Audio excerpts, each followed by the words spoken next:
Hi, I'm Kristen. This is Crafting with Kristen. Today we're going to be doing a really cool project. We're going to be painting this Misfits Crimson Ghost onto a champagne flute.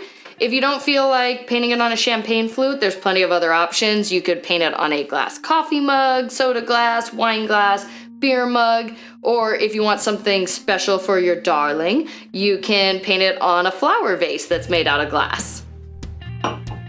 All you're going to need for this project, you'll need a little plastic tray like this to put your paint in while you're working. You'll also need some fine pointed paint brushes like these ones. Something with a fine tip like these and one that's an artist grade one that's designed for acrylic paints. I don't recommend using the craft ones. They're not particularly great and it's gonna wind up causing you a lot of frustration in general in the project. So don't go budget, get some good artist quality acrylic paint brushes. You'll thank yourself later. You're also gonna need some glass paint. The one that I like the best is this Martha Stewart brand one. I'm using it in black, white, and a nice bright green for this project, but you could make the font on this any color that you like. You could do like a red or something fun like that too. I like this particular brand of paint a lot because it's held up really well for all the drinks that I've had in them and all the washing that I've done over the years, as you can see here. All right, so pour yourself a glass of your favorite beverage. Let's get our supplies together and get painting. So we're gonna get our reference photo together and we're gonna clean off our glassware. This step is optional. I just use rubbing alcohol.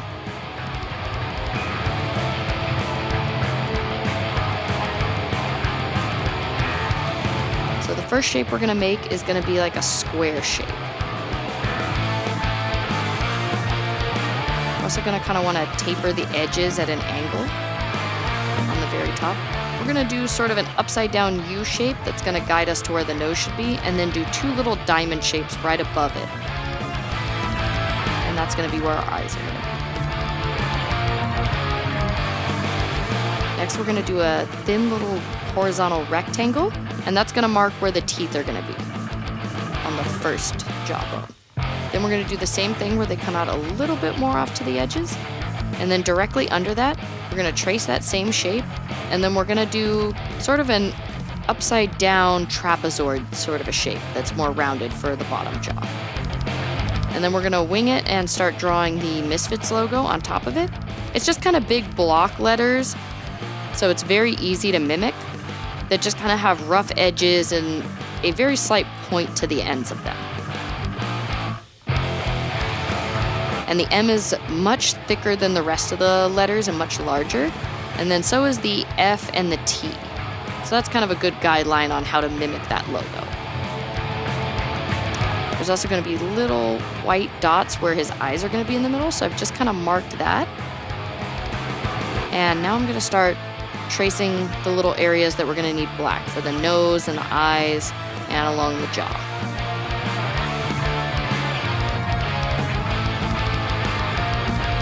I'm also tracing around all the outside edges of this, kind of doing an outline.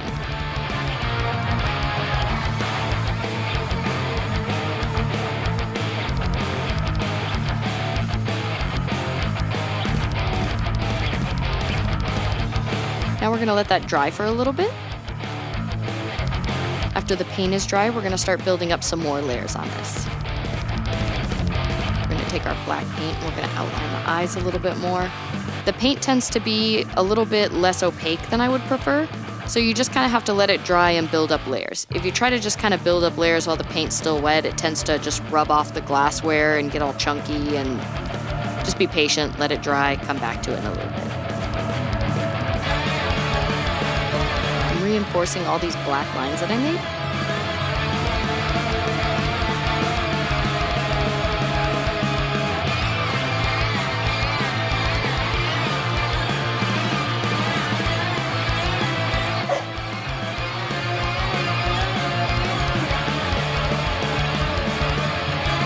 Now I'm going to start outlining all the lettering on top.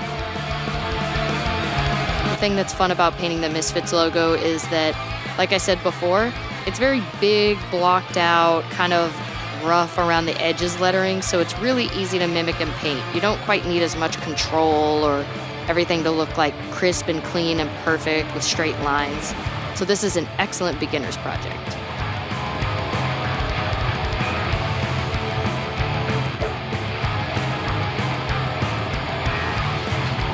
Now we're going to start blocking in all the white paint. Like I said before, this paint isn't that opaque, so there's a lot of layering up things and blocking in before you can really start getting to the detail work.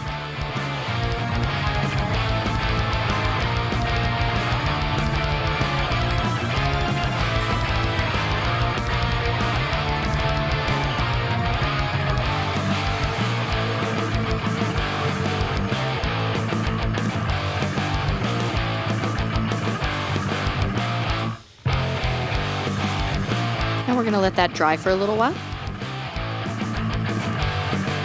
Now that it's dry, we're going to start working with the black paint again.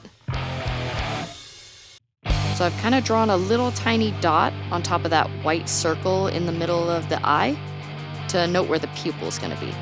Now I'm adding a little bit of texture around the eye. It's kind of just like throwing little random dots and spots around your edges. That's kind of going to give it that antique look that the Misfits logo sort of has. Now I'm starting to draw the shape of the nose. It's a very clean edge on the very top of the nose, and then it gets textured on the bottom. Now I'm going to start to outline the teeth. I'm just drawing little horizontal lines, but kind of tapering them in an M shape on the tops and bottoms.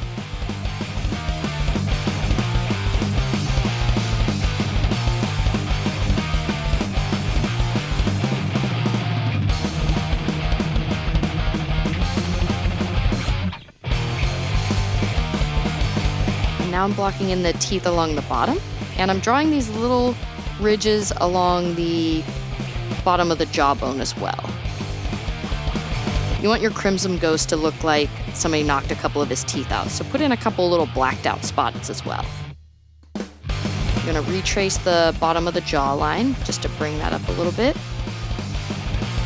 And I'm also going to thicken that little area all along the edges.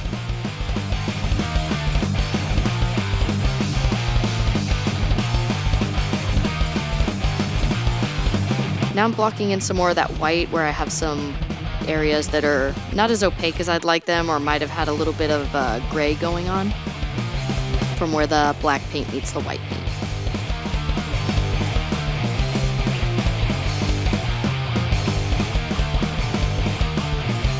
If you make any mistakes, you can also use the white paint as like an eraser if you got black paint somewhere where you didn't necessarily like it. You just got to let it dry in between, otherwise it'll just mix to gray.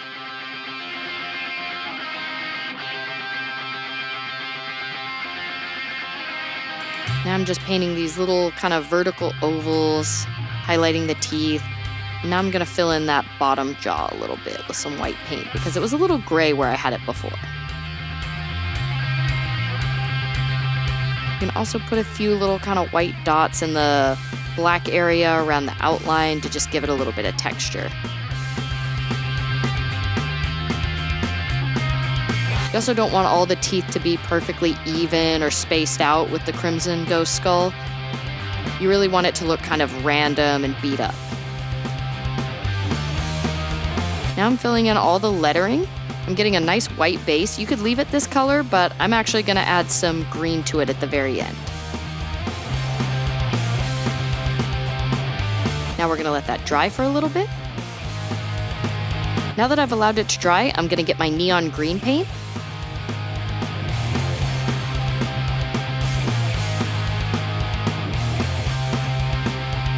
Now I got some fresh white paint, and I'm going to start blocking in some of the white.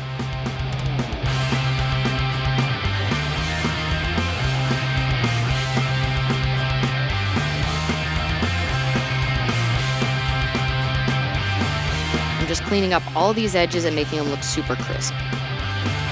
Now I got some of my green paint, and I'm going to start blocking in the Misfits lettering. Depending upon how opaque the paint is for the color that you choose, you might have to do multiple layers. It's also okay if you wind up covering up some of the black lettering. you can always go over it again with black paint after you're done. It's important to just get a nice thick layer so that way you don't have an uneven color. Now we're gonna let that dry for a little while. And now that we're ready to come back to it, we're gonna go ahead and we're gonna just make sure that it's all nice and even. This particular color required a little bit more of a second layer. When I did the red on one of my other projects, one layer did just fine, and then I was able to clean up the logo.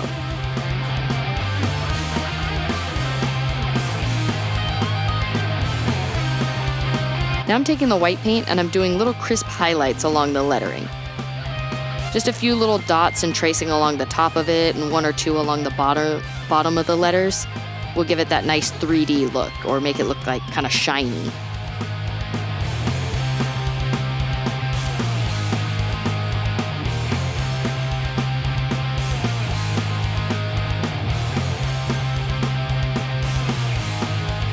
Giving a few little bit more white details, just really smoothing out and creating an even coat on this paint.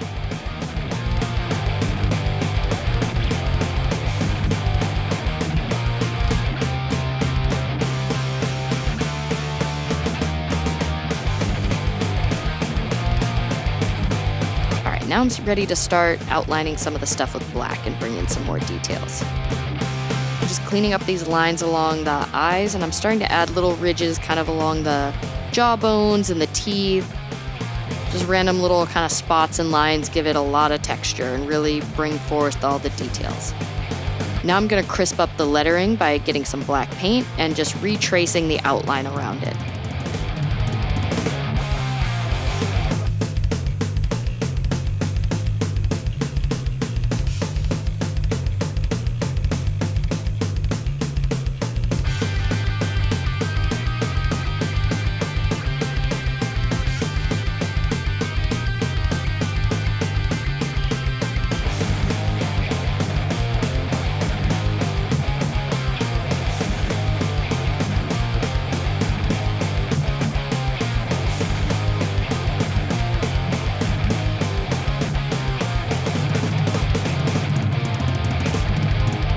Little strokes around the jawbone, and we get a lot more depth and ruggedness to the skull.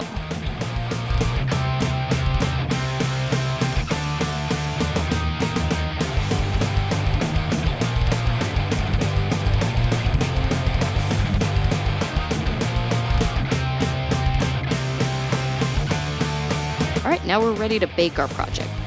You don't want to put a cool glass into a hot oven. You run the risk of the glassware crack. It's also important to note that we should have our glassware already dry before we start baking it. You don't want to bake it with wet paint.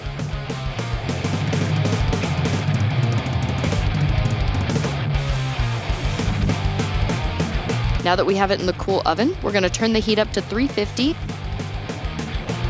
and we're going to set a timer for 30 minutes.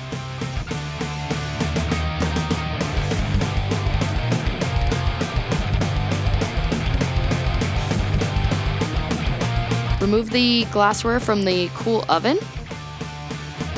You can leave the oven open to allow it to cool, or you can remove it with pot holders and place it onto a piece of fabric. It's just important that if your room is very cold, that you allow the glassware to slowly cool down and not immediately take it out of the oven. Cheers! I hope that you had fun making this project with me. If you like the way that your project turned out, make sure to tag me in social media so I can see what we created together. If there's projects that you want to work on in the future, leave a comment below so I know what to do for my next video. And make sure to like, comment, and subscribe. Thanks for crafting with me.